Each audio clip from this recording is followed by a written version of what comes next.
Yeah.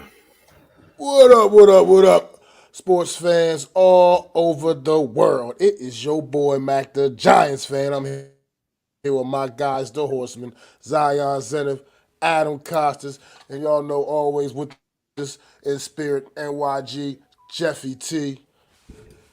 This is the Premium Takes Podcast.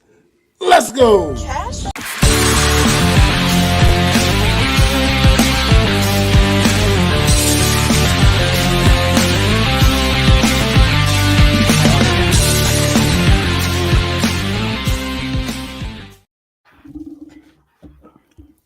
Almost had a malfunction there.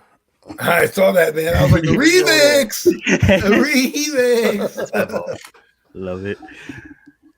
What is going on, ladies and gentlemen? Sorry to just take it from you, Mac, but we are back in your life on a Friday afternoon. My co-host Mac is feeling under the weather, but he's still here with us to call a great show for you guys. So make sure you guys go in the comments. Make sure you guys thank him and join that thumbs up. But anyway, how's your week outside of the sickness, Mac? How's your week been, and how is everything with you, Adam? Mac? Man, I'm good, brother. I'm here, always down, man. Look, I ain't gonna let this hold me down, man. Ain't nothing gonna hold me back, man. I'm keep pushing, man. Here with my guys, man. Talk the sports talk. Premium Takes Podcast, man. Man, it got me fired up with that little speech right there. It got me fired up, man. Like, with my guys, I'm sick, but I'm still here for you guys. That's why I do this. I do it for you guys. I do it for people watching at home. I made a commitment to these guys a long time ago, and I tend to stick to that commitment. So I'm a man of my word. So that's why I love being on the show with you guys. I appreciate it. One thing I want to say is it must have been Friday because I was thinking about NYG Jeffy T today. I was just thinking about, how sudden it happened, and all of a sudden here we are, and it just reflected, when it kind of was like, wow, man, he was missed. He would have loved to have talked about the season and how bad it's going, how bad the Nets are doing right now in their possible trade, Mikal Bridges. He probably would have loved to have ran about that. So NYG Jeffy T, I guess you were an angel on my shoulder because somehow you're popping to my brain today. So I just wanted to shout that out to the group and just say thank you, and we miss you. Yeah, absolutely. Shout out to Jeff. Yes, and thank you, Mac, for being here under the weather. Nothing's going to hold you down from this great weekend that we have ahead of us. And speaking of Jeff, he would have absolutely loved our first topic of the night because Michigan damn near outright killed Washington. We're going to talk about that next. I'm going to start with Adam, and then I'll get Mac's take, and then I'll chime in on it myself. Let's get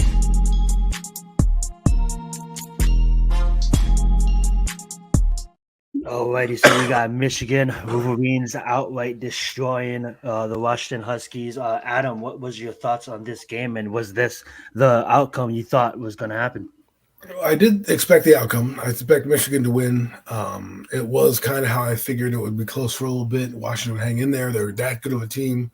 But in the end, Michigan prevails with great defense, good running, and timely throws by J.J. McCarthy. Michael Pennix Jr., tough kid. I don't think this necessarily kills his draft stock. I know a lot of people are like, oh, my God, he played horrible. Listen, that Michigan defense is phenomenal.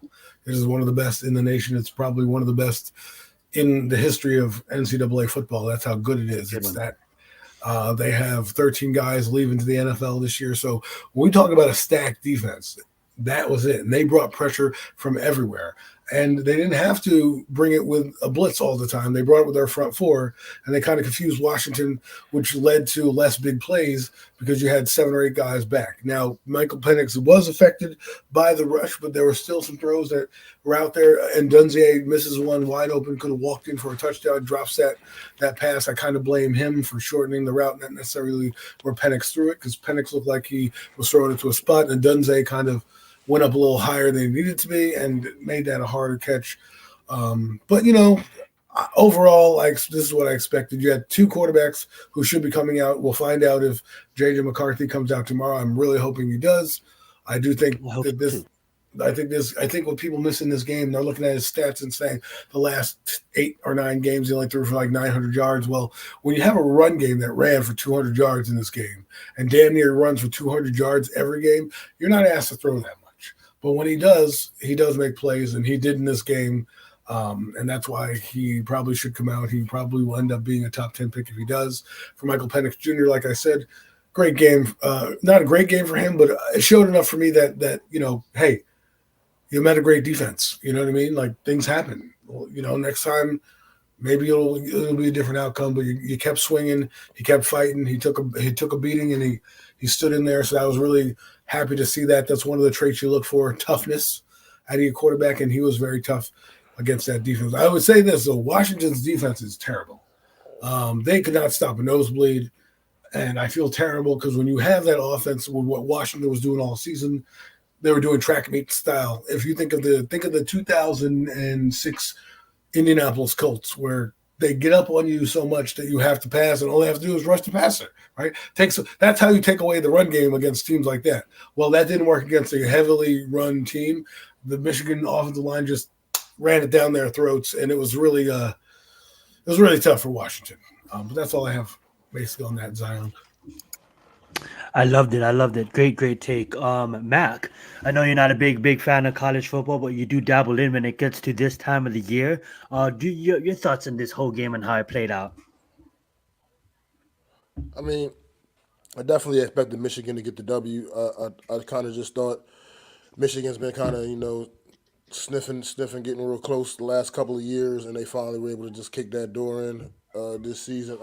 However, Washington was coming in here winners of like their last 21 straight games or something like that, like a 21 game win streak, I believe, something like that, which is very impressive. But I mean, this is something it's still something a little bit new for Washington. This stage, it just hasn't been something you've been used to seeing the Washington Huskies up on, and sometimes that can also play a factor in these kind of games. I mean, the bright lights. I mean, it's something. Sometimes it's just some teams just aren't. They haven't been accustomed to this. Michigan's been here, done that. They haven't been able to get over the hump until, well, obviously Monday night they got over the hump. But they've been there. Like I said, in the mix. It's been, like I said, right. They've been right there on the cusp of this, and this year was just finally their year. I mean, what I took mainly from this is I did really wanted to see a lot more from Michael Pennix Jr. I mean, runner up for the Heisman, he had a phenomenal year, and I don't want people necessarily to get discouraged. I think this kid definitely still is going to have what it takes when he gets to the league, and I don't think people should deter or feel like they should be worried or anything. He had a tough day at the office. I mean, that happens. Like Adam said, he played against a great defense in the Michigan Wolverines. They came out firing, had that run game going. I mean, you had my man score like 2 40-yard touchdown runs or something like that in this game. I mean, that's crazy. That's crazy. I mean, and it's like you said, it just kind of got away from him. And I think he kind of went out there and started maybe pressing a little too hard, and that was kind of forcing some of the errors he was making. This young man's been throwing the ball all over the yard all season long. I don't think there's any reason to think that he's all of a sudden is not capable of that anymore. So I just it was a tough day for tough night for Washington, but they're a good team. They had a great year, and they just ran into a buzzsaw in the Michigan Wolverines Monday night. That's really all I got. I will say this: compared to last year's game, I do believe they deserve to be there. Like TCU looks, even though TCU was undefeated last year, they didn't look like they deserved to be on the same field. Washington deserved to be on that same field. They dropped the ball. They had most of the miscues, right? Even though Michigan was beating them, there was times where if they catch this ball, don't drop this ball, things could have been different. So I think Washington, it wasn't like they were necessarily outclassed like TCU was, because TCU had that Georgia team that absolutely railroaded them. But it is what it is, and I don't know if they'll get back. Washington doesn't have a history of getting there. They went in like the early '90s. And then that was about it. Michigan, like you said, flirted with it. The last time they did, they won the Rose Bowl, which was the national title, which was in 1997. It was a different national title back then. It didn't have so many shiny parts like it does now. But it's good. It's good for that program, and we'll find out where Harbaugh goes. I mean, that's basically the storyline now. JJ McCarthy, Bills in the house. So, anyways, Zion, your thoughts? Oh no, thank you, Adam. And you guys both made great points, and I want to touch on what Mac just said. I mean, like those fans are saying, like, "Oh, we should Michael Pennix shouldn't be drafted this high now. He had a terrible game. That's what he's gonna do against in the NFL." Like, come on, guys, give the guy a break. He had one bad game in the last 2 years, and we're just gonna rail him. Max said it perfectly. He had a bad day at the office. I still think he is should be going in the first round, should be going high in the first round, and any team should be happy to get a guy like him.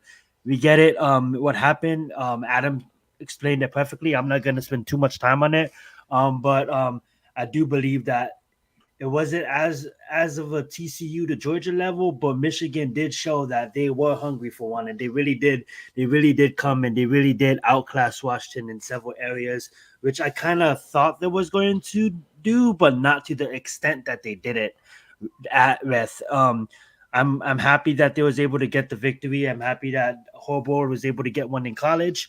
Um, that being said, next year is going to be different for both of these teams because they're losing a lot of key pieces in the draft. I know transfer portals were big, NLI deals is real big in the NCAA nowadays. So people will be okay, teams will be buttled. But with Georgia and Alabama and Ohio States of the world falling to defeat this season, they're going to come back with revenge. And the Clemsons and the Florida States are watching just as well.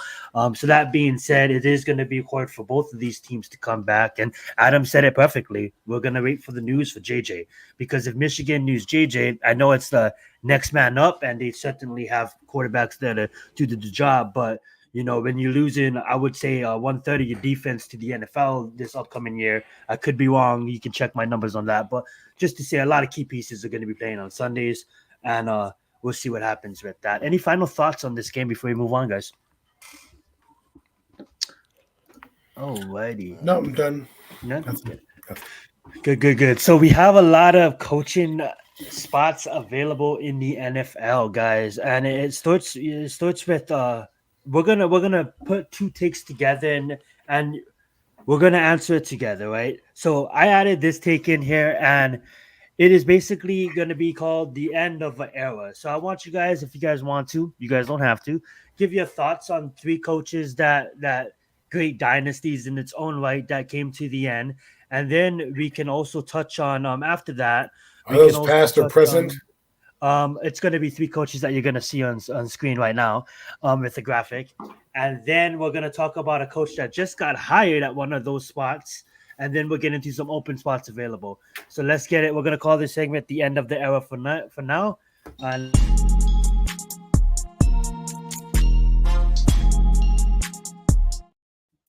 alrighty. So we've seen three great coaches up there. We had Bill Belichick from the Patriots. We had Pete Carroll from the Seattle Seahawks that took a vice president job, an exclusive advisor role. And we had the great Nick Saban, one of the college best, What's up, AK? retired. What's up? What's up?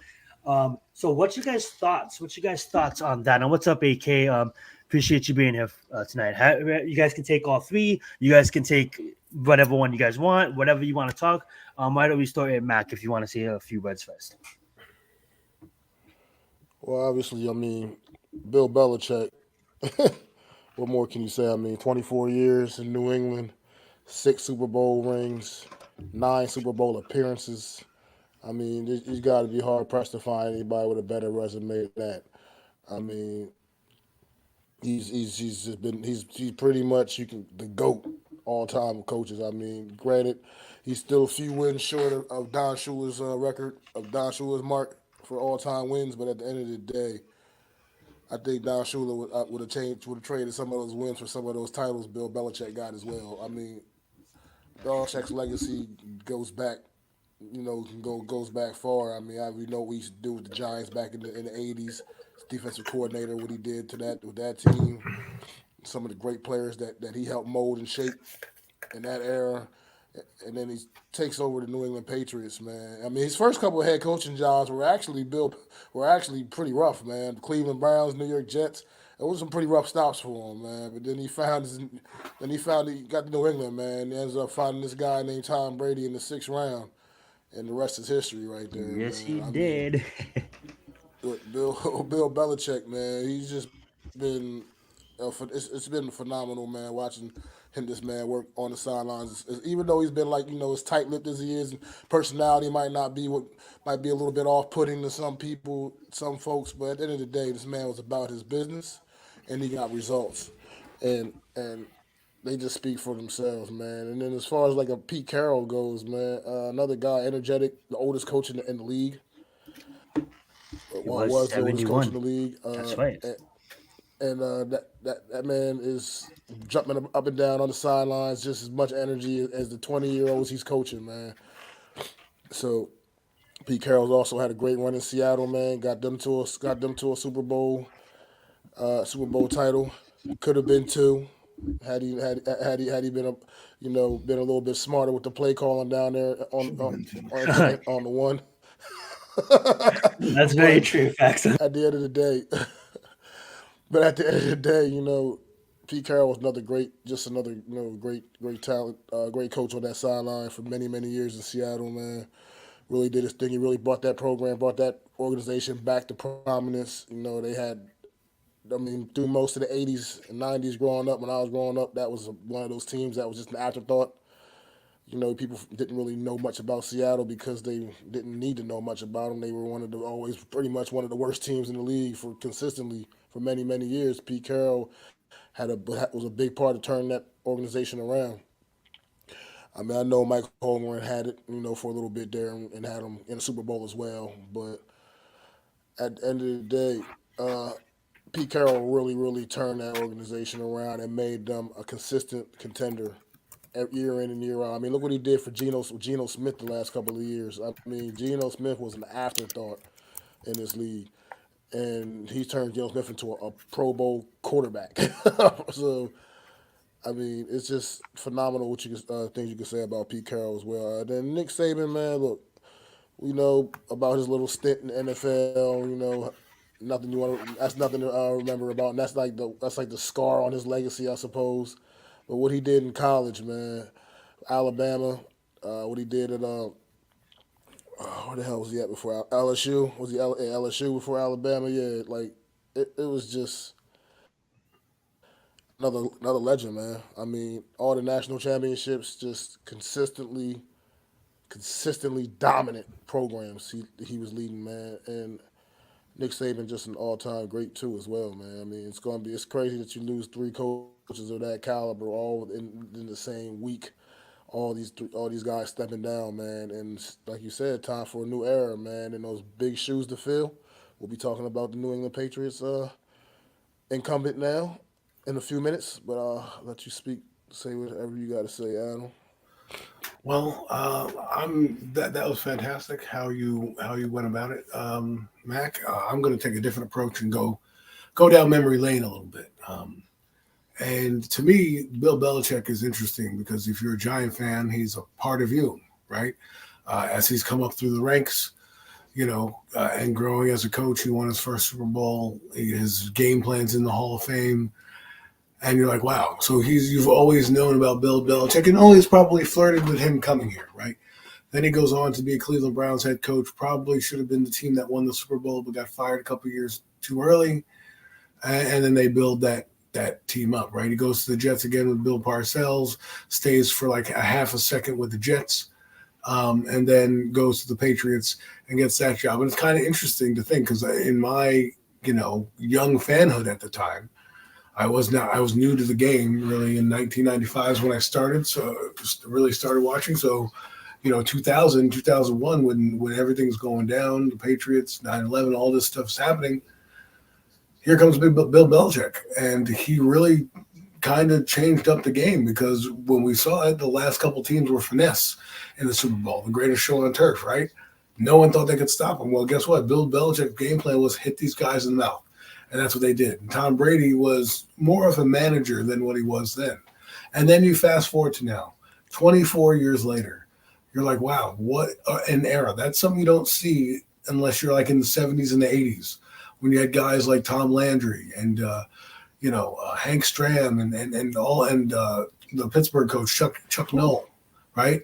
Like these coaches were there for a while, right? A long time.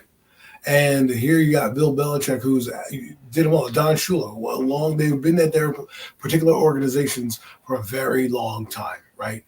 And I got another guy, Marv Levy. These names will live in infamy because they were there for a long time. But no one will ever touch Bill Belichick. Nobody will ever eclipse that. Six titles in the modern era is something unheard of with the turnover and the parity in the league that they've done. Right, the league is built on mediocrity right now. The league is built on anybody can win on any given Sunday, no matter what. Why? So you can keep your ass in the seats and the fantasy game's still going. So the fact that you can win that long, as 17 years you won the AFC East, 17 out of 24 years you won the AFC East. That's an incredible thing to say. That's just sheer dominance. I don't think you'll ever see a dynasty or a coach in our lifetime again like a Don Shula, like a Bill Belichick. I don't think you'll ever see it. Close as Mike Tomlin. He's doing a good job, but we'll see what happens with him. But it's just hard, especially if you look around the league. Black Monday, people get fired left and right. So interesting to see. Never thought I'd see the end, but as they say, good things come to an end, and this one did. As for, I'll switch it up. As for Nick Saban, Nick Saban's interesting because he could be the Bill Belichick of college football. With all the championships he won, remember, people forget he won with the Michigan Spartans when he was down there, Michigan State Spartans. That's how I got to know Nick Saban. That's how I kind of liked college football because he was leading that program. They would go up against Notre Dame, Michigan, all those big-time teams. And when I was growing up, those schools were the prominent schools. And then the flashy schools were like Florida State and Miami. So he was there. He built up that program. He goes to Alabama. And what can you say about that program? It's been a dynasty. It produced Alabama is the Miami of our generation. Miami used to produce player after player after player in the NFL, win title after title, right? Guys would come from Miami all the time. You're going to the U. Alabama became the new U, right? And now I think Georgia's starting to take that mantle a little bit as well. I mean, you had teams like LSU sprinkled in here and there, but Alabama has been in the championship game for the longest time, right? And now Georgia's fighting with them. So Nick Saban, college football will miss you. There'll never be another one like you. And thank you for what you've done to the game and how you won and how you kept winning and really kept people invested in college football. So I appreciate that. And that's for Pete Carroll. What can you say about the man? Started out, in the NFL with the Patriots. I think he was also on the Jets as well, but he went to the Patriots, bombed with the Patriots, absolutely bombed. Goes to USC. Well, had a few stints before that, but ends up going to USC, turning that program around, making that program one of the best programs in my era of college. Again, when I grew up watching college football, really mid-90s, it was Notre Dame, it was Michigan, it was Penn State. Those are the big-time schools. Those are the teams winning the Rose Bowl and the national title growing up, and, of course, occasionally Miami. Then in comes Pete Carroll, and USC took over, and USC was the one dominating the national headlines in the national title game. Right, and everyone remembers the 2005 national title with the Texans and Matt Leinart versus Vince Young. It was one of the best college football games. Such a good game. One of the best college football games everyone's ever watched. Just the amount of star power that was in that game.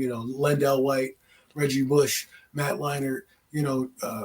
Vince Young, obviously, who was, I think, the Heisman winner at that time, really dominating, was really interesting to watch. And he was part of that team. I think what they did to him with the college sanctions was dirty. You can never take a man's championship away. A win's a win. I don't care. You can put an asterisk next to it. It's in the record books. It really didn't matter to me what he did. And then he goes to Seattle and revives a program that, had Steve Largent in it. Steve Largent, people forget, it was a great receiver for them in the late 70s and 80s. They had Dave Craig as their quarterback back in the day. They had Chris Warren as one of their running backs.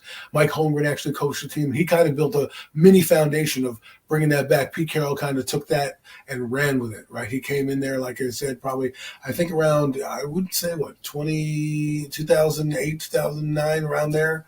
And he changed the program around. Yeah, something like that.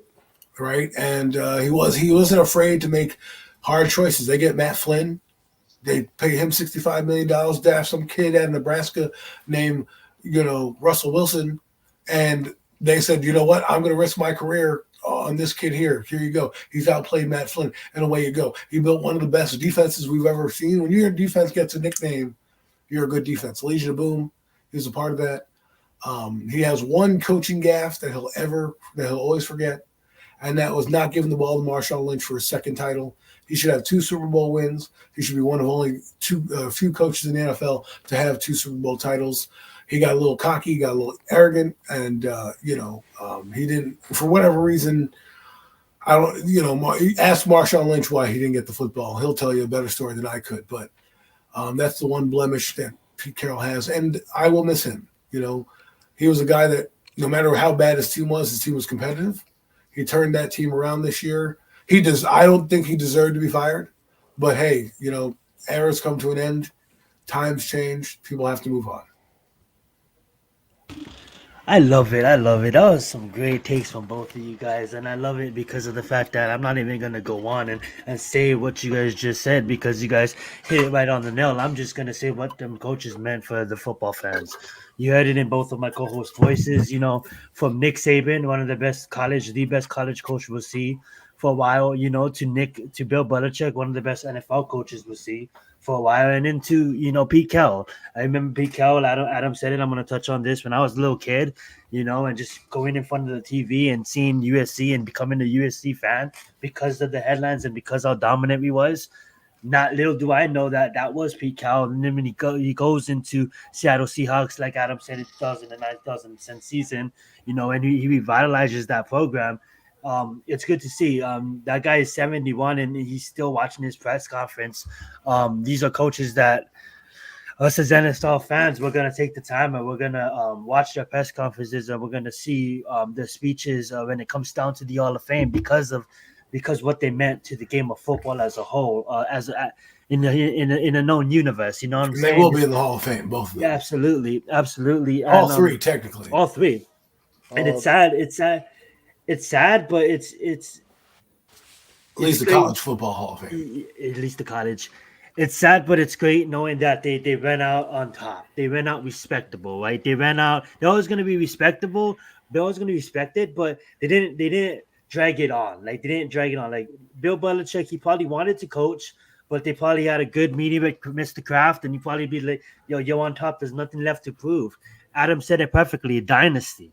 The Chiefs is probably close, right? With Patrick Mahomes and Andy Reid, which is another Hall of Fame coach, but yet to come. They only have what, 2? How much does New England have? 7? You know what I'm saying? So still, that's something that we're yet to see in our lifetimes. I don't think as good as Patrick Mahomes is, I don't think we'll ever see. Well, you'll never see 6. Yeah, they had waves. They had waves. They had Adam. Right, they had waves. They won early on, and they went to the playoffs, and then they won later on, which is hard to do, right? So the fact that you can have 2 waves of a dynasty in your lifetime is pretty amazing. Like when you come to think about it, 2001 to about 2005 was their era of dominance, and then they won sporadically throughout the next 20 years, right? It's insane.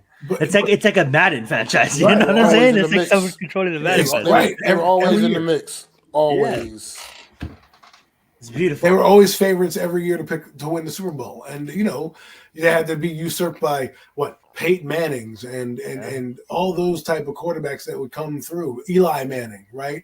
Drew Brees. They didn't lose to Drew Brees, but you know what I'm saying? Like those type of hurdles, right? They played different teams in the play. They adapted to many different teams in different eras.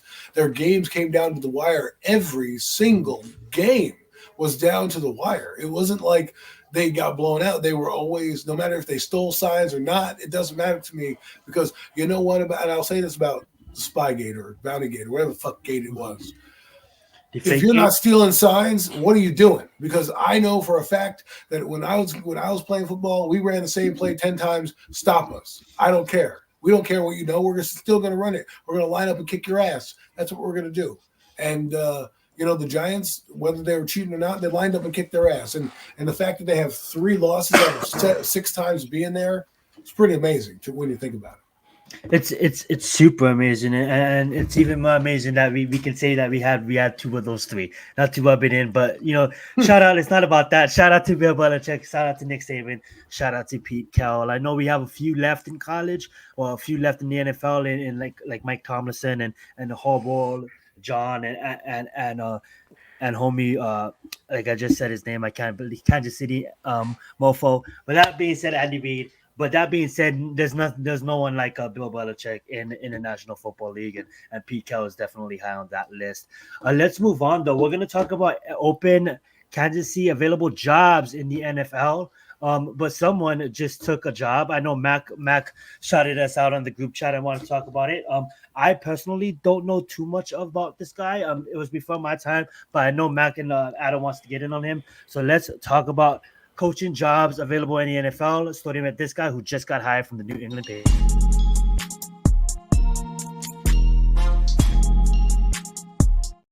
Alrighty, go right ahead, Mac. The floor is yours.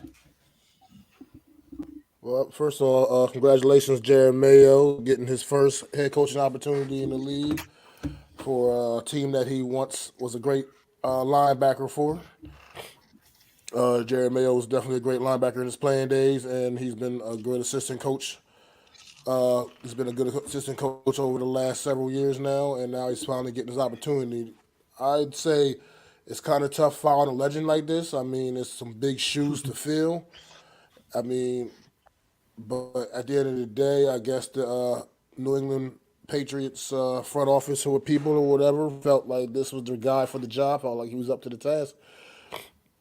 And we will certainly see, man, with Jared Mayo, what he's got up his sleeve, man. I think he's going to have to go out there. He's going to have to get himself a quarterback because he definitely can't go into next season with Mac Jones or Bailey Zappi. I think he's got to definitely go up. Please don't. Take that high draft that he has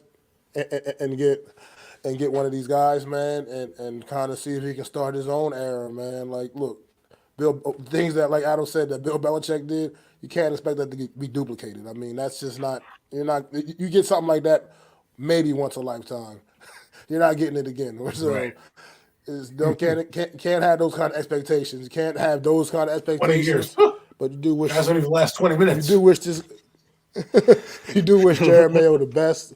Like I said, he's got definitely got some big shoes to fill though. So I just hope that doesn't have any effect on what he's able to do in this new position, with this New England Patriots team that has needs a lot of work, and he's going to have his work cut out for him. You see Bill Belichick stepping down. That was more or less the kind of thing where the time was up, man.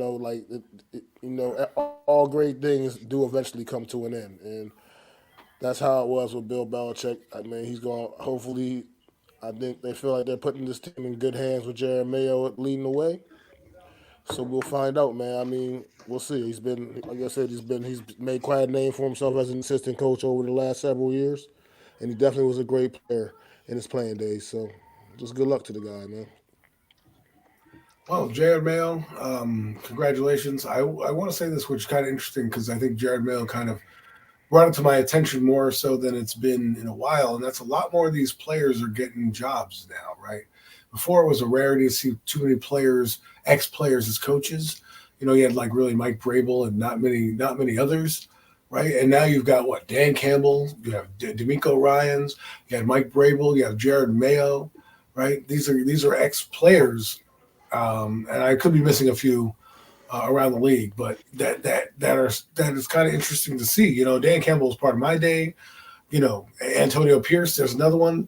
That got a head coaching gig. And now you have Jared Mayo, who, obviously was hand selected by Robert Kraft, was being groomed to be the coach in Aaron Parrott, I think last year. I think this was in the works. And he's part of that Patriot team. He came out of Tennessee, a linebacker I liked coming up in the draft process for me. That's how far back I go in this draft process. That's why I tell people I'm a junkie. I know these guys. I've been there, done that. You don't need to spend copious amounts of scouting report tape on these guys to understand who they are, but he ended up being one of their linebackers. Now, due to injury, he's probably not as a household legend, but Jared Mayo. If you know the Patriots and they're kind of semi-dynasty, he was on those teams, okay? And then he dominated when he did play. And you would say that he was, I don't know if he's a Hall of Fame linebacker, but he was a pretty good linebacker in his day.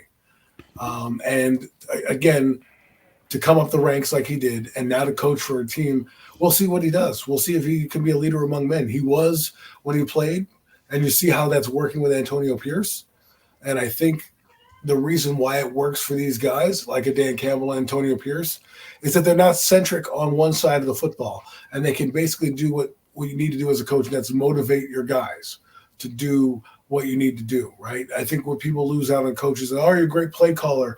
Are you this? Are you that? The question as a head coach is, are you a leader of men?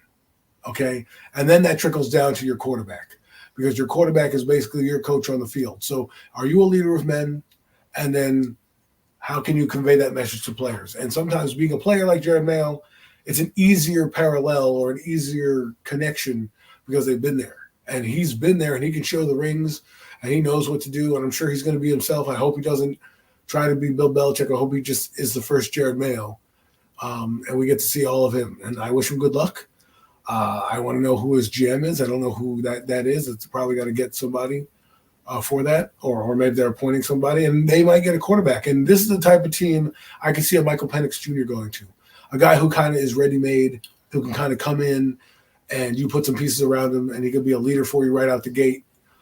Maybe more so than like a Jaden Daniels, who may need some refinement coming in. Or Drake May is pretty good. I think you could start him and go. But to me, like a Michael Penix, to me, might be a guy you want to go with just because he's a little bit more mature and he's got the learning curve is not as steep for him. We'll see. It's me being hopeful. Obviously, the Giants need a quarterback, so I'm hoping that they take somebody other than Drake May. But, you're going to need to get one. And I believe in this, and this is what I always believe in. When you're a new head coach and you're a new GM, you get your freaking quarterback. You get your fucking guy. You don't want to inherit somebody else's guy, okay? There's too many of those around the league where, let's make this. No, do it. Now, if you want to get cute, fine, and we can talk about the draft in a minute, but do what you got to do.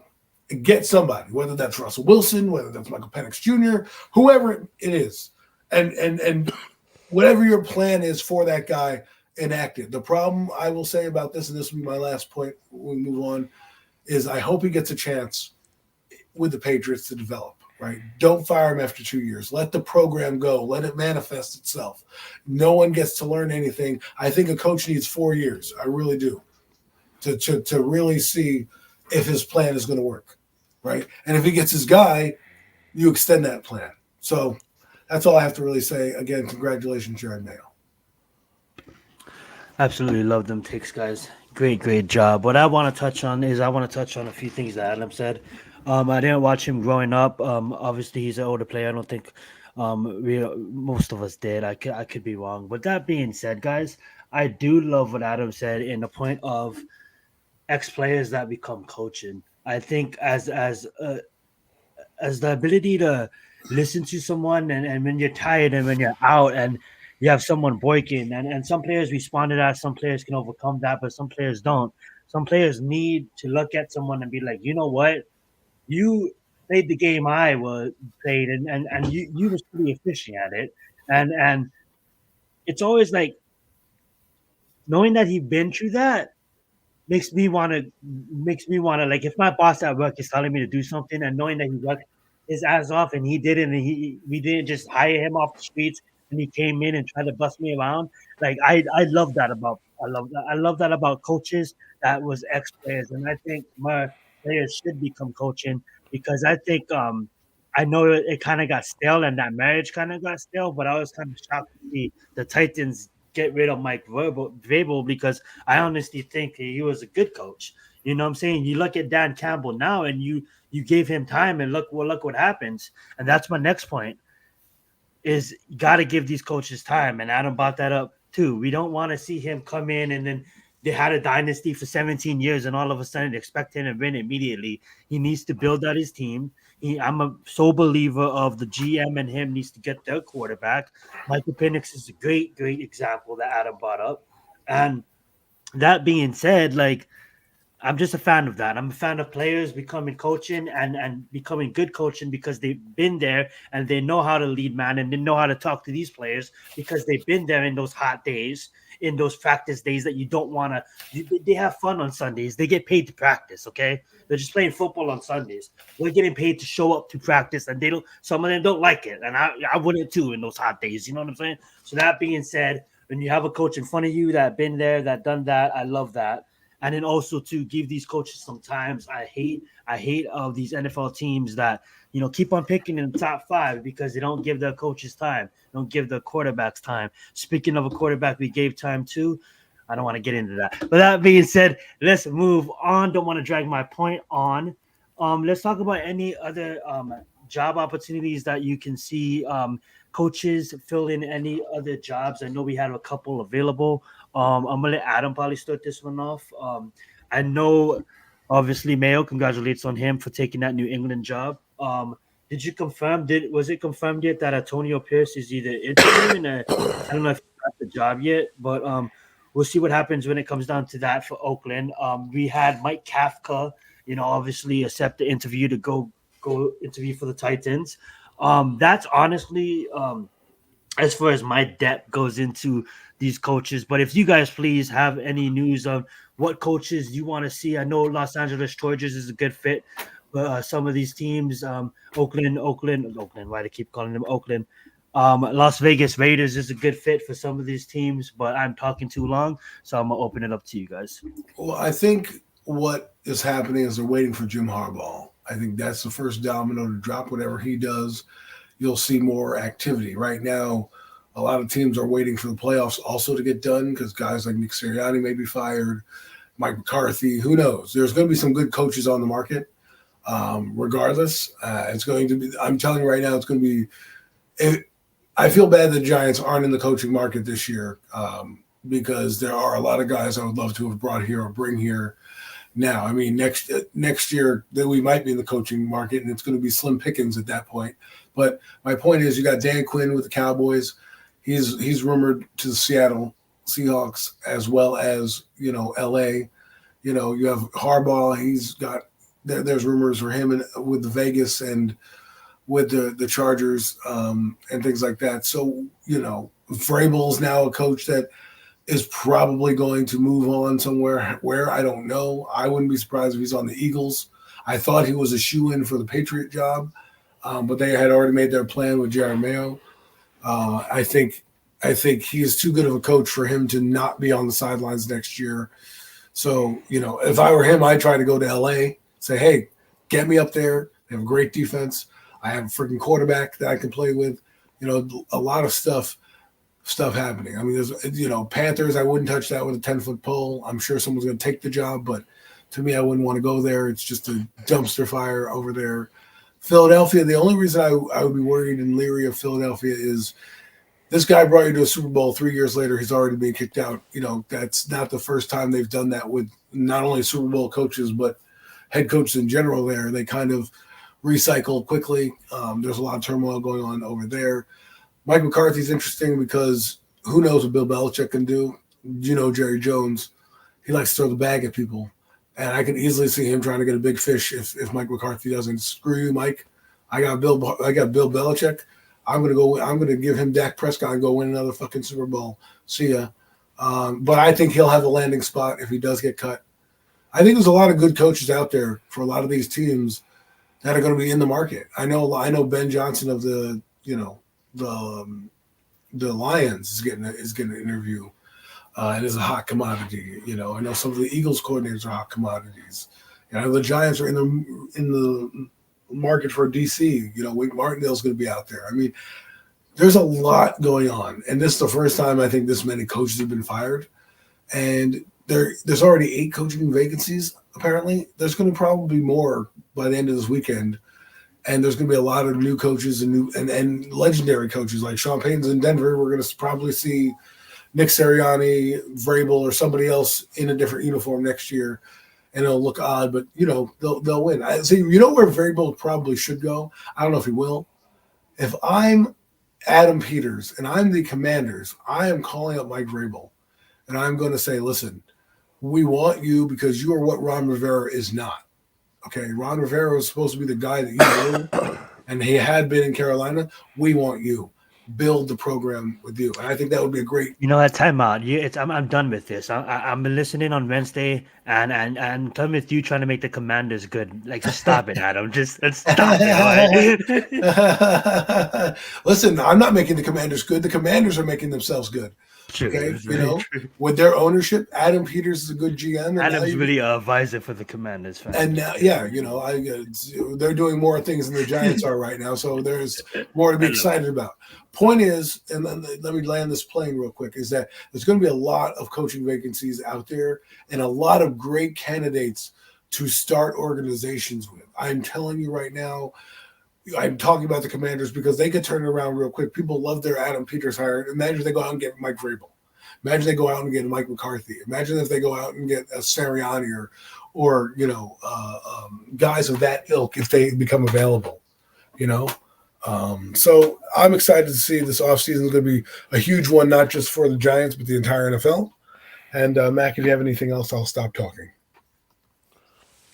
I mean, yeah, a couple of just things. Like, I think one job that I think could be a little more interesting, intriguing, that a lot of people aren't talking about much is that Atlanta job, man. This is a team that, yeah, I think they need to upgrade the quarterback position, but they've got some really good players all over that roster, man. And I think that's you kind of be excited about what you could possibly do with the right head coach could bring to that organization, man. If they get the right guy in there. I think that's a job that I'm kind of curious to see who may catch on down there in Atlanta, man. Because I mean, they got some good parts. Bijan Robinson, Drake London. They got some great young talent. Kyle Pitts. We get a coach in there that understands the talent of Kyle Pitts. You know, uh, they got some players on defense. Like I said, to get the right quarterback. I don't think they're not in position to necessarily draft one of these top guys in the quarterback position in April, but at the same time, they could maybe make some moves,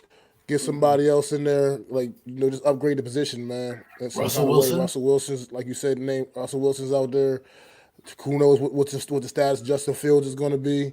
What Chicago's planning on doing with him? Who knows? So that's something to keep an eye on is that Atlanta vacancy. And you say you nailed it That's right it. in the head with Carolina. Just God bless. I feel whoever takes the Carolina job, God bless you, because that's like you said, that's a shit show of an organization. That GM is an absolute ass clown. So good luck to whoever takes that The job. owner's a But shithead, too. yeah, so the Throwing drinks at people. and then another job that's not available yet, but could Uh-oh. possibly be. I'd be really curious The New York about Giants? this game on what's it Sunday afternoon. Sunday afternoon they play. Buffalo and Pittsburgh, man. Buffalo, I can see it. Buffalo goes in there and shits the bed, man.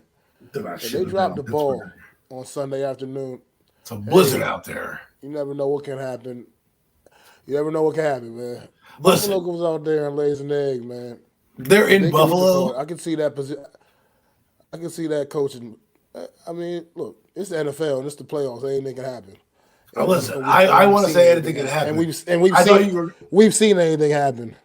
I thought But you were going to say Mike Tomlin getting fired because that's where I thought you were going with this after getting beat down by. But listen, no, I think it's going to be a crazy game, and we'll talk about it in no, a minute. I'm talking about the fact that Buffalo, who seems to be underachieving, They won who the has AFC, seemed to the be AFC underachieving East. for the last couple of like years, yeah. they're But like the you got Bengals to from you got to 2011 to still 2016. They always been there you by got to the Watch. make strength. that noise Now for the they're going to the playoffs, Super Bowl. man. You just ignited their fan And base. You ignited the fire. The What is it gonna football be? gods Dallas are versus now going to Buffalo now? I here. I'm believe, going to say it for you. but Nobody no, I circles the believe. wagons like Buffalo. Uh, no, I believe this. No, I believe the Buffalo Bills' job is that's a job that could potentially come open if they're not successful in this Where are you AFC hearing this? playoff run this season. I'm not hearing it. I'm saying what I'm thinking is a It's gut possibility feeling, Adam. because exactly like at what point is enough is enough? Like if he's not the guy, but Dermot's not the guy to get them over the hump. You got to get somebody in there that can get you over the hump. Josh Allen's not going to be Josh Allen forever. You know what I mean? He's not going to be that same guy forever. You can't just sit here and keep spinning your wheels. Like at the end of the day, it's nice to be consistently a good team overall, and you keep making the playoffs. But at some point, you gotta be able to advance. You got to be Dallas able Cowboys. to get to the next level. You got to be I able to don't get know. to They the had a next lot of level. So, injuries. so if I No, just but feel like McDermott potentially could be a guy on the hot seat, depending on how Buffalo looks in these playoffs. That's just my Well, opinion. As far as Mike Tomlin goes, I think Mike Tomlin gets the Bill Belichick treatment in a sense. Like Mike Tomlin's not a guy in Pittsburgh that's going to outright sit you down and say, Mike, you're fired. That's just I don't see that happening in any way, shape, or form. That's not the way Pittsburgh Steelers conduct their business. I mean, they've only had 3 head coaches in the history of their franchise, so they just don't conduct their business in that kind of way. I think I can see potentially it could be potentially a parting of ways with these with the Mike Tomlin in the organization, but I think it's mostly that'll be mostly on Mike Tomlin's terms. You know what I mean? For the most part, I just don't see them just saying we want to get rid of you, Mike Tomlin. A coach never had a losing record his whole entire tenure with this football team. Never had a losing record. I mean, that's just something impressive. He will be a Hall of Famer at some point in time too, as well. Mike Tomlin is one of the great coaches of this era as well. So I just don't see them just disregarding him like that because of a pretty rocky year. I just think, but my opinion of what I've seen with the Buffalo Bills, that wouldn't shock me one bit if they're not satisfied with their results in this postseason, and they decide to move on from Sean McDermott. I haven't heard it officially from anybody. I haven't heard rumors circling. That's just my gut and what I feel and what I think. And if that does come to fruition, how interesting of a job vacancy would that be? What kind of guy are you looking to get up in there? Talk about a guy like Mike Vrabel again for a spot like that potentially if that job was to become open and available. But like I said, that's hypothetics. You don't know. That's not something that's actually we know is going to happen. But I was just saying that could be another interesting spot if that were to come to fruition. That's all I got. I love it. I will touch on a few things. I do want to. I love those takes, guys. I think to touch on that point too, it comes down to the Bengals. You know, they went into the playoffs before they hired Zach and did the whole stint with that, like 4 years in a row, and couldn't get past the wild card round. So it comes down to how much times are we gonna try. Um, so I do kind of understand your point with your gut feeling and having a team that can't seal it. Part of it comes down to the AFC obviously being so tough, but it also comes down to come on, coach. It obviously comes down to you, the guy up top, and we'll see how long it lasts. If the Pittsburgh eliminates Buffalo, let's see how long he lasts there. One thing that I wanted to touch on is we said Atlanta Falcons, and I was just thinking, as a coach, if I'm going to a team who wouldn't want to go to Atlanta. I don't want to touch on everything you just said with that amazing roster. I'm just thinking of the scenery, that landscape, having a mansion out there in that landscape and playing and coaching in the city of Atlanta with a brand new stadium. That's the best job on the market. I know everybody's looking at SoFi, but really, nobody lives in LA. No, don't take offense, but LA's a dump, and I wouldn't want to live in LA. So that being said, go to the beautiful view of Georgia and Atlanta, and that's a way better drive in my mind. So I just want to say that, just a little side note on that. But that being said, guys, we are gonna move on. This is the time of the show where we are gonna talk about the games, and Adam is gonna be hosting this part of the show. Adam, I just need you to cue me up. I'm probably gonna run the video for the first game. Will probably go in order, and then once we all make our points, you just cue me up, and then I'll run the graphics for the next game, and we'll just do it like that. But before we get on to the main event and talk about these game, guys, I do want to say you guys know that these two wonderful gentlemen hosts NFC East roundup on Max channel and Adam channels on Wednesdays, and we didn't take the time to talk about the hire of offensive lineman coach Corman. We didn't take the time to talk about Wink Mortendale, but I believe the boys covered it on Wednesday's show. So make sure you guys go back to the episode on Wednesday and hear their thoughts on Martindale. And I actually covered it on the video I did yesterday on my channel. So make sure you guys go do that. Next week, we'll probably cover more on the draft, a little bit more on the Giants. But this week, we didn't have the right amount of time to fill those gaps in. So I'm sorry. But if you guys did want to hear about more intel or anything like that, keep in touch to all of our channels, +2. Make sure you guys go watch that Wednesday episode because it was a good one. Moving on, when we come back, Adam is going to be the host, and we are going to be talking about Super Wildcard Weekend. So once again, Adam, once we talk about this first game, you just let me know, and then we can run to the next game.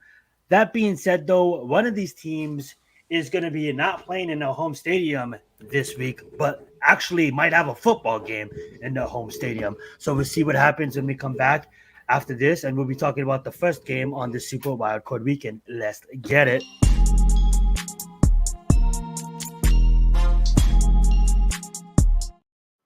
And now the hosting duties is now on to Adam. Welcome, everybody. It is me. It is your star of the football season. We have not been here for a while. We will not go over the picks from 2 weeks ago, 3 weeks ago. That's in the past. That's in 2023. We're now in 2024, and we are headed to the playoffs. So, with that being said, we will share the screen, and we will bring some of these teams up. The first game we're going to go into is the Texans against the Browns game. That is the game we're going to start with, and we will I'll get your guys' takes, but let's get that up here. Boom. Add it to the stage. Here it is. Here we are. Browns, Texans. Should be a good game. Cleveland is 11-6. Houston is 10-7. Interesting. I like what Houston did towards the end of the season. C.J. Stroud had an absolutely amazing rookie year. Should be the rookie of the year when it's all said and done. Really willed this team to the playoffs the last game they played. And how about the Cleveland Browns? They're 11-6. Here's what we talked about. Me and Matt talk about record all the time. Why do the Cleveland Browns have to, go on the road? Which if they win in this game, they could technically have a home playoff game at some point because they could be one of the best teams with a nice record. So we'll talk about that in a minute. But the Cleveland Browns have Joe Flacco. They've come out of nowhere with Joe Flacco. He's rejuvenated this team. Dare I say this team's a dark horse for the Super Bowl? That's right, Cleveland. I said it. There will be the drive. There will be nothing to be remembered by. This team is a legit Super Bowl contender. Get out your voodoo sticks. Get out your sage. Get out whatever you need to burn. Because if you beat this Texan team, buckle up. So, Mac, who do you have winning this game and why? I got the Cleveland Browns winning this game. I just think the defense it's a championship defense. Like you said, this is my dark horse Super Bowl pick right here, the Cleveland Browns. Just because when it's all said and done, offense sells tickets, defense wins championships. And this is that time of the year, man, where a good stout defense can take you very, very far, as we should know as New York Giant fans. What a stout defense can do in January, man. And the Cleveland is not many better than the Cleveland Browns, man. They've had a phenomenal year. They've made smart decisions. Once Deshaun Watson went down, they brought in a guy, Joe Flacco, an old veteran that was able to keep things together. They didn't need him to come out there and have the big gaudy numbers. They just needed him to come out there and just keep the offense competent. And that's what he was able to do. And this, like I said, this defense takes care of the rest. Myles Garrett, who will potentially be Defensive Player of the Year. I think when it's all said and done, it's just he's on another level right now. He's like on another planet right now. This guy is absolutely a game wrecker. And as great as seeing the C.J. Stroud Houston Texans have had, I think this stage could be just a little too much for him, a little too big for him. In this current moment, man, the NFL playoffs is a different kind of atmosphere, man. And they're going to get a Cleveland Browns team that's probably already a little pissed that they had to go on the road anyway. But I think this game does have potential. I think this game does have potential to be like the game of the weekend, a wild card weekend. Honestly, starting the weekend off, and I think this game has potential. It has to be really special, really great game. I think we will see Some great performances from like C.J. Stroud and his guys over there with Houston. But I just think it's going to be a little too much. The defense is going to be a little too much for on Cleveland. I think Cleveland gets the job done and moves on to the divisional round. Fantastic. I didn't know this was a repeat game, but I'll get into that point in a minute. Zion, who do you have and why?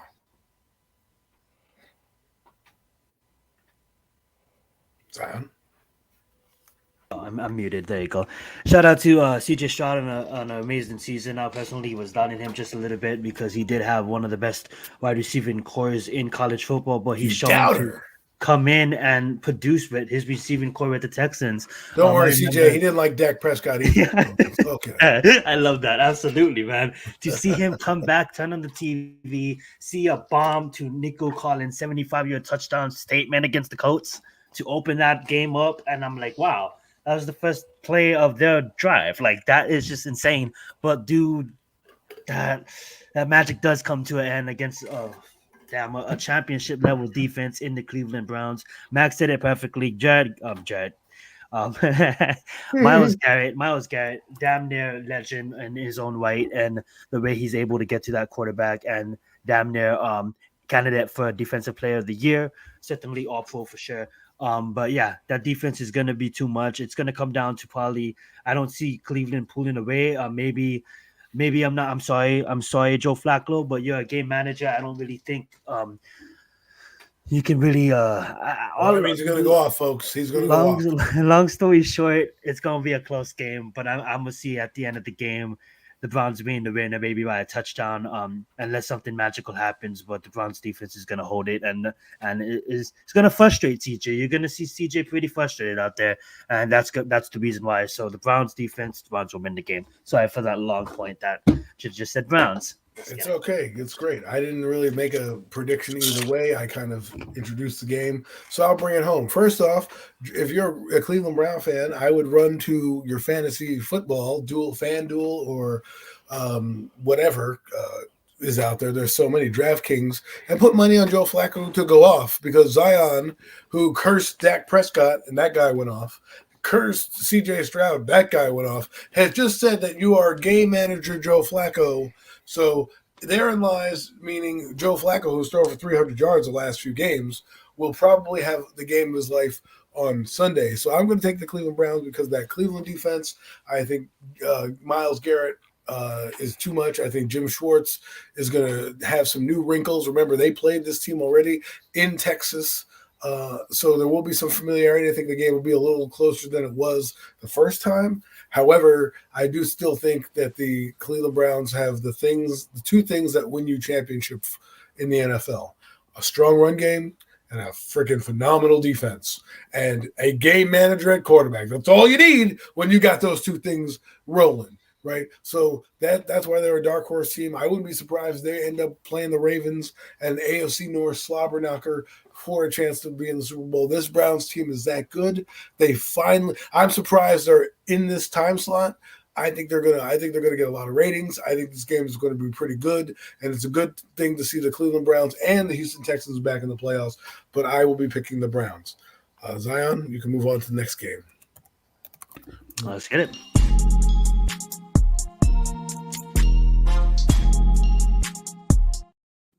The next game, ladies and gentlemen, is Dolphins and Chiefs, and that game is tomorrow at 8 p.m. The Dolphins, who had a chance to be a number 2 seed or close to it, failed to do that down the stretch. If you've been watching Hard Knocks, you know that this team has had a lot of injuries. I call them fraudulent, but Mac, who do you have in this game and why?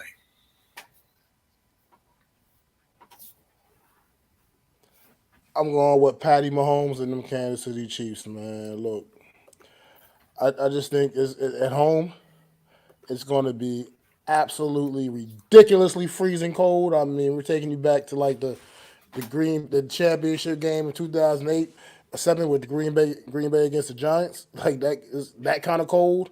It's going to be that kind of cold out there in Kansas City on Saturday night, and I just think it's just going to slow down what the Dolphins do offensively. You know, it's just going to cut into what they do offensively, that weather. And I think the Chiefs are going to be more prepared for it, more ready. I think only I like to see the Chiefs do in this game, though. I would like to see them. The receivers, you can't rely on those guys. What's going on, NYG? Should stop it in. You can't rely on on those Kansas City Chiefs receivers other than Travis Kelce. So I would like to see them understand how good number 10 and Isaiah Pacheco is. And start giving that kid the ball Steve more. Wright's pretty good. Start feeding that man the rock a little bit more. I mean, Pacheco makes things happen in this offense when they put the ball in his hands. It's just a matter of them putting the ball in his hands. So I would like to see them try to rely a little bit more on that run game, a little bit lean a little bit more on that run game a little bit, as opposed to trying to make these receivers players that they just simply don't seem to be. I mean, yeah, the rookie kid, Rice, he's not bad. He's pretty good, too. He is pretty solid, but he's had his issues as well, along with the rest of the Chiefs receiving core. But I think Kansas City wins this one here out in Kansas City in just absolute brutal weather. I think they're going to get the job done, because I believe the Miami Dolphins are absolute frauds. Only one victory over a winning football team this season. That was that one against the Cowboys a few weeks ago. Other than that, this team has proved nothing to me other than that they can beat up on bad football teams. The Chiefs haven't been the greatest this season, but they're not a bad football team either. So, and Dolphins haven't really proven to play too well against them. So, I like the Chiefs. Zion? Let's get it. What's going on, Popular? Thank you for joining us this evening. And I have a gut feeling that Mahomes is going to be shaking Tyreek Hill's hand, and he's going to say a good game, because the Dolphins, I get it, they're not looking great. They're on the downfall. They have injuries. They only beat one top 500 team. And Mac made perfect points. And everything is saying the Chiefs is going to win this game. But I say the Dolphins will win this game in the cold weather. Yes, I say the Miami team will fly up and not kick their ass, but win by a touchdown, just because I just don't feel like, I don't want to say that, because teams failed, and then this is playoffs Mahomes, and this is Andy Reid, now the best coach in the NFL, because Bill Belichick retired. So I don't want to say this lightly. So this is not all you have to do, but just get to Patrick Mahomes and cover Rice and cover Travis. You win the game. Stop the one, and no, it's not as easy as it sounds, but it's really, this guy doesn't have. It's not. It's really not, Zion. Yeah. Yes, this guy really doesn't have the arsenal, I truly believe, to like he did in previous years. So Mahomes' magic will be there. Mahomes, Rice needs to go off, needs to have a good game. Travis needs to go off, needs to have a good game. But after that, I get it, they have a good running game too, but I don't see what else they have. You know what I'm saying? They have really young stud defense. I'll give them that. A lot of young studs on defense. Now, the defense is going to be in this game, but I also can see Mike scheming and plotting and not going to sleep and spending all his time and effort for this game.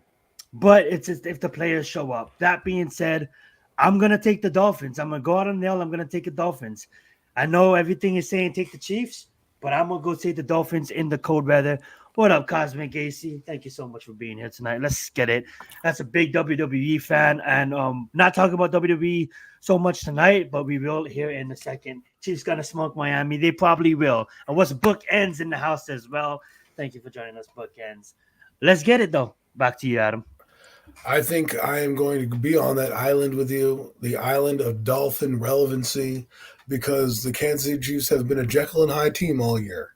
And as much as I want to believe in them, and they probably are going to laugh in my face as I say this, ha ha ha, Costas, what's wrong with you picking against Patrick Mahomes? Well, I do agree with Mac. The Dolphins are frauds. However, they will not be fraudulent in this game for some reason. I just think if they can find a way to score points, the Kansas City Chiefs don't have the firepower that they normally have. They aren't firing on all cylinders. Their receiving core is not the same. They let down Mahomes a lot, and Mahomes has lost a lot of close games because of a letdown of his receivers on offense. Miami does run the ball pretty well and effectively. So, again, in the cold weather, that works. Let's just see. It'll really be about your manhood, right? Who has the gravitas to win? The one thing I will say, even though I'm picking the Dolphins, is sometimes you go from that South Beach to that cold beach, and it changes the whole damn dynamic. So let's hope that they don't do the stupid things like the Giants did, where they took their sleeves off and tried to be cool because Miami boat trip. we're cool. We're the Miami. We're from Miami. We're trying to show you guys our guns. Or give me a break, okay? But I do think they're going to have a good game plan. I do think McDaniels gets his team fired up and goes. Call me crazy, call me weird, but don't call me late for dinner. I'm picking the Miami Dolphins. So, Zion, you can move on to the next game. Let's get it. We got an interesting one here, guys, because we all know, we all been following the news, and we all know, God bless you guys if you guys live in that region with big snowstorm coming in, probably already approached. But we got news that this game might move. I'm going to let Adam talk about it first before we get into it. But let's get it. Pittsburgh versus Buffalo.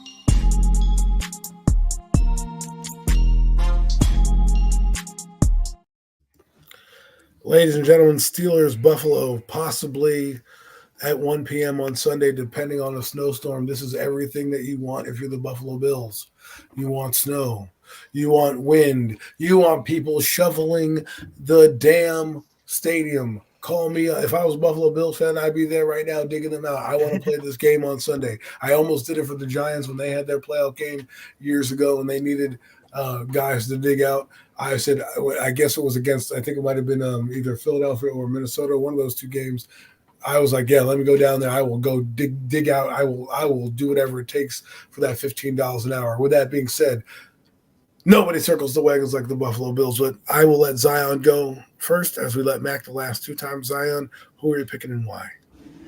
I don't know, man. Something tells me, even with the injuries, that like I don't know what it is with me, but not liking Buffalo this year. But I just think Pittsburgh has what it takes to take them out. And now that the game might not even be at their home, it might give Pittsburgh the advantage. I'm just taking Pittsburgh based off of, I get it, they don't really have a true quarterback right now, but I'm just basing it off of the rippings on defense and their head coach alone. So I'm going to take Pittsburgh on this one. The reason why I'm not taking Buffalo is I really think that they lost a lot of I wouldn't say respect on defense, but they're not like a threat how they used to be. I get it. They won with double digits. The defense showed up. They beat Miami's. They won home field. I get all of that. And they've been playing some good football, and they still have Josh Allen, Diggs. I mean, but I just think when it comes down to it, like Mike Tomlinson, for real, he's gonna, just as I feel like Mike. I think Mike Tomlinson is like, yo, odds are against me. Watch how my people show up. Watch how my people show up, and that's just the way the culture is. And I'm absolutely excited for this one. I want the Pittsburgh Steelers to win, so I'm gonna take the Pittsburgh Steelers. Well, he's gonna take Pittsburgh. Mac, who do you have?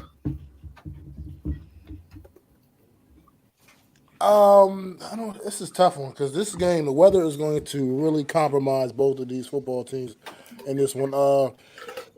It's going to be in Buffalo too. Can I see one more thing? One more thing. I'm sorry, Mac. I forgot. I was going to add this to my point. Najee Harris over 200 yards from scrimmage. Watch it. Put the ball in that guy's hands. Go right ahead, Mac. I don't know about that. I can tell you right now that's not happening.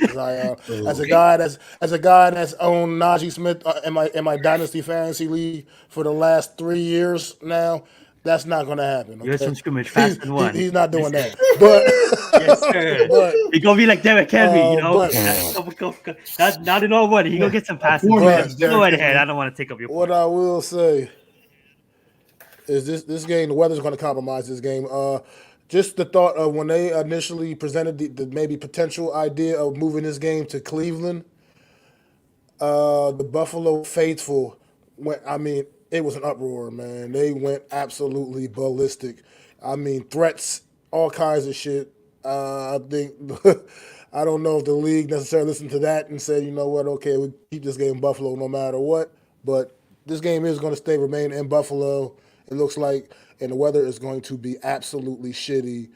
And I think it's just going to be a sloppy game no matter what. Josh Allen's been compromised enough with turnovers this season, and I think it's going to wield its ugly head again, man, in this game with this bad weather.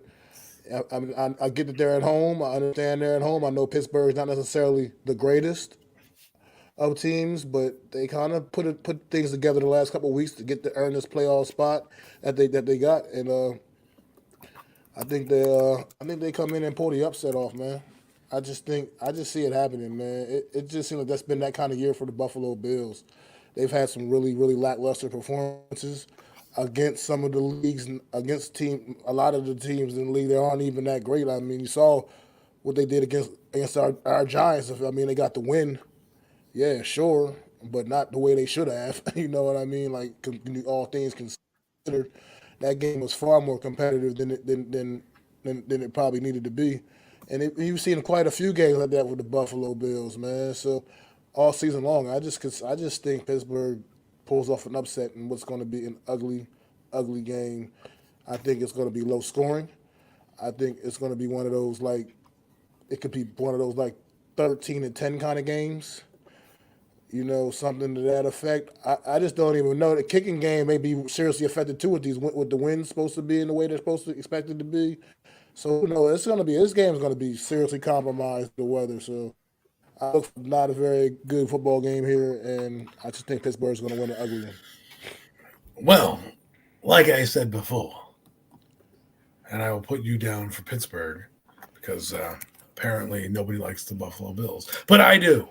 So I will take Chris Berman. Thank you so much. Every Sunday, I would watch you on NFL Primetime, and he would say, and nobody circles the wagons like the Buffalo Bills. Well, guess what, baby? I'm circling those wagons, and I'm getting those fan base riled up. 11-6 AFC East champions. Here we come in Buffalo. In the snowstorm, Kenny Pickett is your starting quarterback from Pittsburgh. The Pittsburgh Steelers are going home, baby. They're going back to Pittsburgh. They're going to take their ball, and they're going to go home because Josh Allen, who's a leader among men, who knows how to motivate them, is going to say, get on my back. I will carry you through the snow. I will carry you through the slush, and I will raise this football high because, boys, we're going to the divisional round. Get ready. We circle. Today is where we start. Today is our journey. We made it by hook or by crook. The NFL gods told us, hey, our starting linebackers are out. Our starting corners are out. Our defensive ends are out. It doesn't matter. Like The Rock says, it doesn't matter what happens. Okay? Because nobody circles the wagons like the Buffalo Bills. I'm going with the Buffalo Bills. Buffalo, I will see you in the divisional round. Zion, you'll feel free to move on to the next game if you'd like.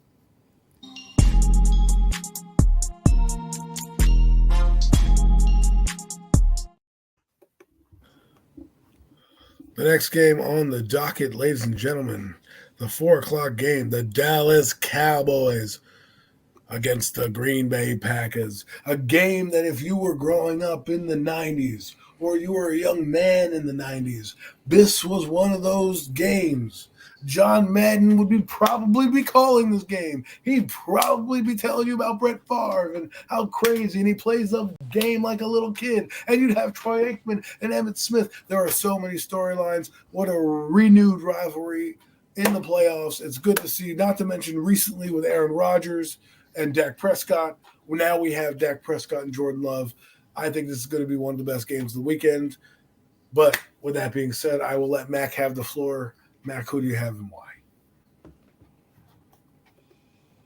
Well, we spoke about this one obviously on Wednesday, Adam, and I just think I slightly disagree. I think this Dallas Cowboys absolutely blow the doors off of the Green Bay Packers Sunday afternoon. I just think Green Bay, they're up and coming. Jordan Love's up and coming. A potential star on the rise, but not yet. He's not ready for this yet. He's not ready for what he's going to experience on Sunday afternoon in Jerry's world.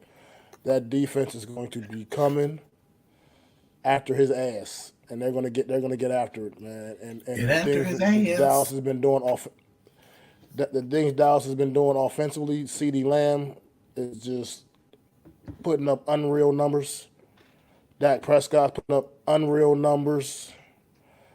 I just believe that this Dallas Cowboys is going to be just too much for the Green Bay Packers to handle Sunday afternoon. So I like the Dallas Cowboys here. Dallas Cowboys. Zion, who do you have? Yes, everything about I said about Dallas Cowboys this season, I mean, like, was wrong. Obviously, they made it to the playoffs. Congratulations. And you know what? They're going to win a playoff game. They actually are. They're going to outsmoke these Green Bay Packers. Mac hit it on the nail. I don't want to get too into detail. But yeah, I mean, like, what, 35-10 maybe? Like, yeah, the defense. Everybody's talking about the defense of the Packers. Nah, dude, Dak Prescott is playing great football. D Lamb is damn near a top receiver in the NFL, and that's only one. And they have a lot of other weapons, and not even talking about the running game and their defense. So that being said, it's going to be a shutdown. AT&T is going to be a party, and then we'll see who they play, and they might get eliminated next week. But this week they're going to smash Green Bay. Go ahead. Wow, wow, wow. The word's great, and Dak Prescott came out of Zion's mouth. You can thank me for that, Dak Prescott. You're welcome. The check, I hope, is in the mail. I hope you're giving me some of that residuals of that MVP, because I was the only guy in this space, in this world, who banged the table and said, don't sleep on Dak Prescott with Mike McCarthy calling plays. I said at the beginning of the year, and I stand by what I said.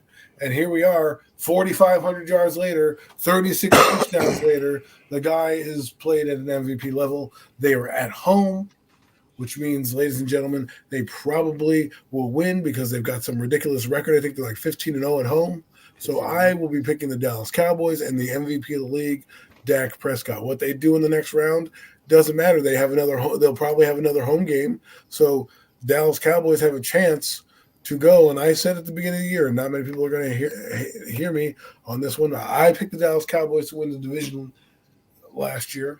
I did. I also picked the Cowboys to go to the playoffs this year.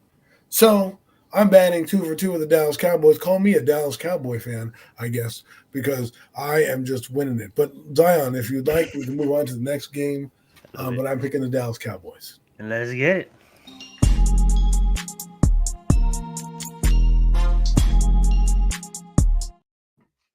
The LA Rams against the Detroit Lions. A lot of storylines in this game. Matthew Stafford going back to Detroit. The team that he left and won a Super Bowl against, they kicked Jared Goff to the curb. Jared Goff, the team he took to the Super Bowl and lost, where they sent him for his career to die. They are clashing right now. It will be a great game, a great atmosphere in Detroit. If you thought you haven't seen anything like this, this game was meant for prime time. Detroit, welcome back to the playoffs. You haven't been to the playoffs since when I was a young kid with Barry Sanders. The last time you were in the playoffs was 1996. When I first got there, you went a couple times with Matthew Stafford. Never really amounted to much. But now you're in the playoffs with a legit shot, with a legit friggin' shot to not only win a game, but advance deep in the playoffs. You're the third seed. You're only a couple games behind the 49ers. You lost a controversial game to the Cowboys, right? Go and punch your ticket. I know the Rams are the hottest team in football, and they have some good stuff happening with them. But with that being said, I've introduced this game enough. Give me your thoughts, Zion. Yes, I know you said that Green Bay and Dallas was going to be the game of the week. I think you misspoke. I think you meant to say Los Angeles Rams versus Detroit Lions is going to be the game of the week, and this is Don't tell me what I did. Unpopular said it perfect. People sleeping on Detroit. As much as I love Detroit and people are sleeping on them, I also think the Rams is going to be a tough challenge, and I also think that people are sleeping on the Rams. Now, I did have Detroit make the playoffs this year. I did have them, make the playoffs, and I do see this game with Dan Campbell crying at the end of it, loving his people, saying, I'm proud of my team, but we just didn't have enough. Yes, I see Sean McVay and the boys with Puka and the boys with Aaron Donald and all he has and his company. All they needed was a shot. And when you get an experienced coach and the Lions and that place is going to be ready to party and stuff, and they're going to get served the knuckle sandwich because it's going to be a tough, gritty game right down to the wire. And the more experienced quarterback, even though that Jared Goff is having phenomenal numbers, one of the great O-lines in the league. I just say it comes down to Matthew Stafford, and he's going to take them on to the next round. Now, he could easily not take them on to the next round if he has a two-pick kind of game. We all seen those games out of Matthew Stafford, but I do think that Sean McVay gets his team ready for this, so give me the Rams in this one. I do like the Lions. I just think they're a year or so off from advancing, kind of like the Jaguars. The Jaguars should have been out, but they had that 5-touchdown miracle. What happens? So beyond that, it's congratulations to Detroit. You guys will be happy, but I see you guys getting eliminated. Now, I wanted you guys in the Super Bowl at one point. That would be fun. I'm a big fan of St. Brown, but it's just and Hayden Hutchinson, and I know what Detroit brings to the table, guys, but I have the Rams in this one. Go right ahead, Matt.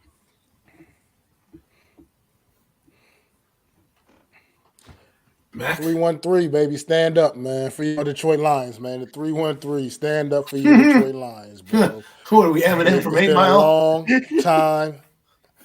It's been a long time coming, man, for this city to get to host a playoff game. I mean, it's been a long time. and I think they're gonna be fired up. I think they're gonna be ready to go, man. Look, the Rams are coming in this game as one of the absolute hottest teams in football. They've got some, they obviously got some championship caliber players, guys that know what it takes, guys that were just there a couple of years ago, part of that Super Bowl championship team. But I think this Detroit Lions team is they're just a little better, man. This is a better football team. Detroit, they're 3 seed for a reason. They had a great season. I think the one thing that could hold them back, honestly, is their overzealous coach a little bit. I love Dan Campbell. I love the energy he brings, but you got to control yourself, my man. You can't be like fake punting it in your own territory in the first quarter and shit like that. You just can't do things like that. You can't go for 2-point conversions 3 times in a row and stuff like. You can't just control yourself, man. Don't do stuff like that, And then I think Detroit gets this, man. I think too much offense. I think this is a little. I mean, the Rams can put up the points too. Don't get it twisted, but Detroit, something about their offense, the way it flows, man, it's just a beautiful thing. And then Jahmyr Gibbs and David Montgomery are both. That's a great 1-2 punch, one of the best 1-2 punches in the league in the backfield, man. Right now, Jared Goff, a quarterback that knows what it takes, a veteran quarterback that knows what it takes to get there, what it's all about. He's been there before with the Rams. He came up a little bit short in that Super Bowl, which was a terrible Super Bowl, I might add. Probably one of the worst ones ever. I mean, it was absolutely god-awful. But with that being said, redemption. This is a year for redemption potentially for Jared Goff. And just hats off to the Leaf for getting this right. This was the perfect game to put in this prime time slot on Sunday night, man. This was the absolute perfect game. It is going to be a great one, a special one, man. Storylines all across the board. And that Ford Field is going to be absolutely rocking, man, and deservedly so, because they ain't never, ever seen a playoff game at Ford Field, ever. So this is the first time that's ever happened. And like I said, the first time Detroit's hosted a damn playoff game, period. And since, I don't even know when. I came in the 90s when Barry Sanders was still playing, bro. Let that sink in, folks. Last time they posted a home game, Barry Sanders was still on their team. So I think Detroit gets this one in a close one, man. Close, exciting game. Wow. With that said, I don't know how I could go against Detroit, but I'm going against Detroit. I like Detroit. I think everything you said is probably going to happen. I'm probably going to have egg on my face next week when we come back and reveal this pick, and I have a big L on my forehead because I decided to go with the Rams. The Rams are the hottest team in football right now. They're the team I said to people that you don't want to play the most. They've won 3 in a row. They beat the Giants. They beat the 49ers to get to 10-7. And they have what the Lions hate. And that is an offense with receiving weapons. The Lions' Achilles heel has been high-powered offenses. That is what has been part of their issue. Against Seattle, they gave up 31 points. Against other teams in the league, they gave against the Cowboys. They gave up some points in a 92-yard touchdown. They give up points on the back end. The way that I see and let's not to mention, they can't really stop the run that well. You know what the Rams do very well? They run the football. And I think you're going to see. I think you're going to see the Rams having not being afraid to go into Ford Field. And would they? If it wasn't with Matthew Stafford, I'd say, hey man, this is a buzzsaw waiting to happen. But you got Matthew Stafford. He's going to have them boys playing. I'm sure the Rams are going to be fired up to kind of get him a win against his old team as well. Just as like the Lions will be fired up to get a win for Goff and against his own team. It should be a great game. But I think in the end, if there's turnovers happen, and the Rams are very opportunistic, and Jared Goff has had a lot of balls tipped at the line this year. Okay, and pressure has gotten to him in the Cowboy game and a few other games. The ball has been up for grabs, and Jared Goff is not the most mobile. Neither is Matthew Stafford. But the difference is if Detroit lets the Rams hang around, which they did with the Cowboys, they will have trouble at the end of this game because if the Rams score, they can just turn the ball over to that young running back that they got and just run it down your throat. So I'm going with the Rams in prime time, upsetting the Detroit Lions. Call me crazy, call me weird, but don't call me late for dinner. So, last but not least, Zion, you can move on to the next.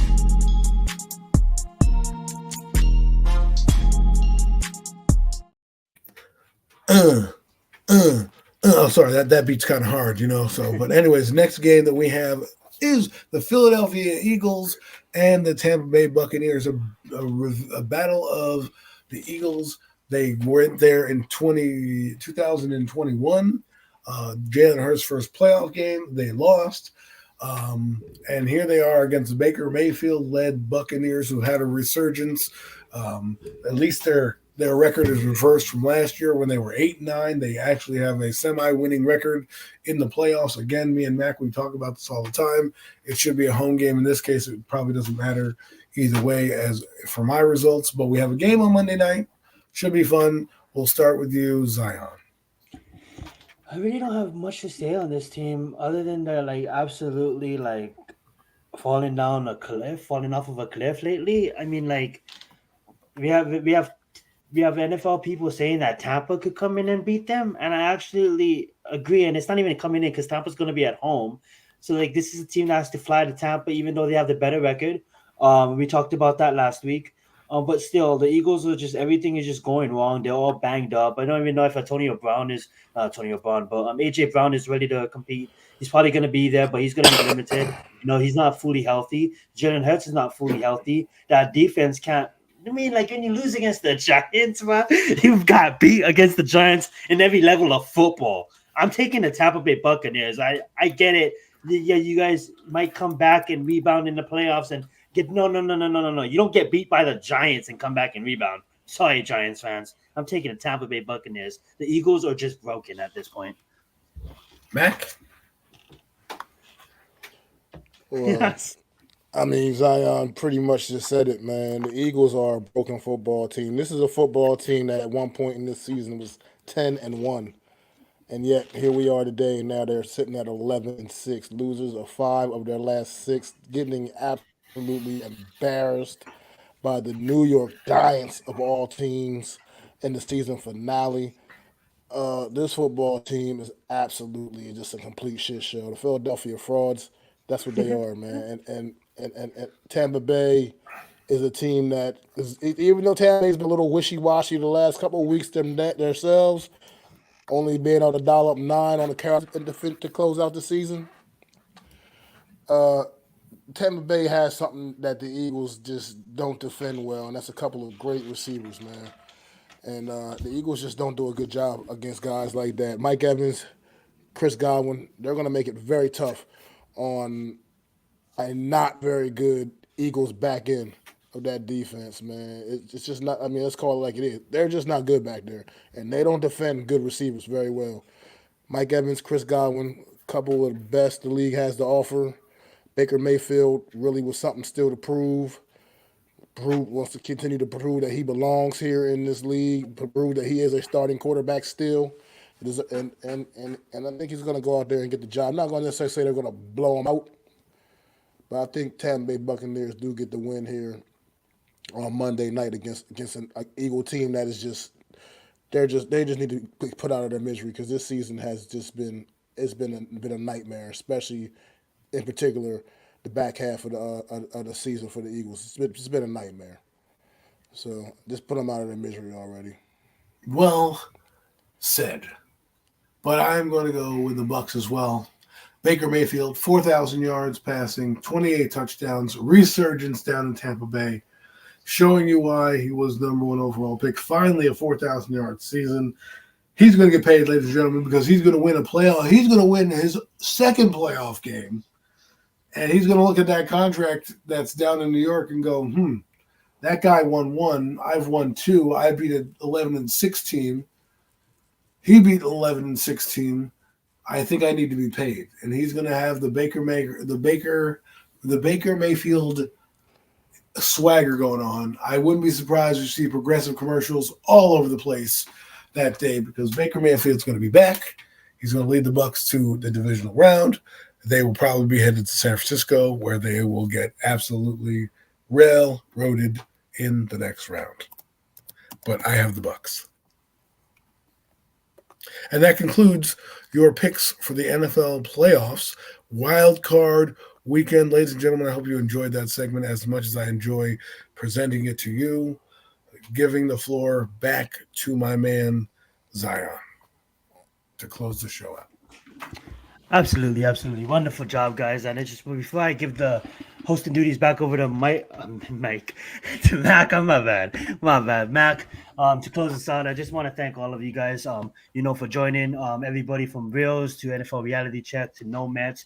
We thank you guys all. Well, for y'all came in the house. Popular was in the house. We had Bookings in the house. Cosmic AC, homie from PlayStation, even showing up. Thank you so much for that, fam. And all of you guys. We really appreciate you guys. You're the reason why we love doing this on Fridays. We all would do it anyway if nobody was watching, but you guys even make it much easier. So I just want to say thank you guys. I know we say thank you a lot, but we really truly mean it.